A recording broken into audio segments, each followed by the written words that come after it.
Subscribe to Color Frames. Team India ప్రధాన కోచ్గా గౌతమ్ గంభీర్ నియమితులయ్యారు. గంభీర్ హయాంలో వచ్చే ఈ ఏడాది ఐసీసీ ఛాంపియన్స్ ట్రోఫీ మరియు ప్రపంచ టెస్ట్ ఛాంపియన్షిప్ రూపంలో భారత్ 2 అతిపెద్ద టోర్నమెంట్లను ఆడనుంది.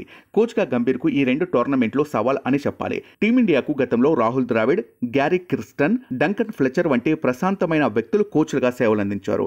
ఇప్పుడు పరిస్థితి మారింది. భారత్కు వచ్చింది అంత సున్నితమైన వ్యక్తి అయితే కాదు. భారత్ చివరిసారిగా 2011లో వన్డే ప్రపంచ కప్ను గెలుచుకుంది.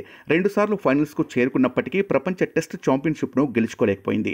అయితే గంభీర్ రోహిత్ కెప్టెన్సీకి అభిమాని కూడా. కాబట్టి కెప్టెన్ కోచ్ రిలేషన్షిప్ చాలా సాఫీగా ఉంటుందని ఆశించవచ్చు.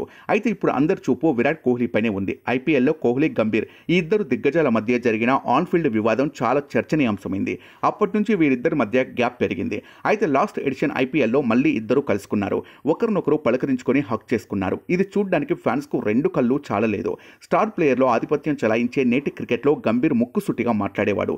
అయితే ఆటగాళ్లకు పెరుగుతున్న వయస్సు వారిలో అభద్రతా భావాన్ని సృష్టిస్తుంది. అందుకే గంభీర్లో ఆ యాంగ్రీ తత్వం కాస్త తగ్గింది.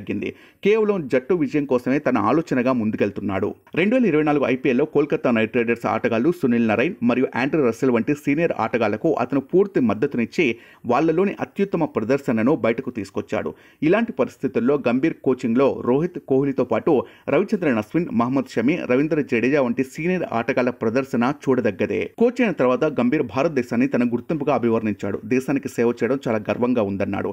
తన హయాంలో భారత క్రికెట్ను మరింత ముందుకు తీసుకెళ్లడానికి శ్రమిస్తానని చెప్పాడు. మొత్తానికి టీమిండియాకు గంభీర్ హెడ్ కోచ్ కావడం యావత్ క్రికెట్ ప్రపంచాన్ని ఆకర్షిస్తుంది. వీడియో మీకు నచ్చినట్లయితే ప్లీజ్ లైక్ చేయండి, షేర్ చేయండి, కామెంట్ చేయండి.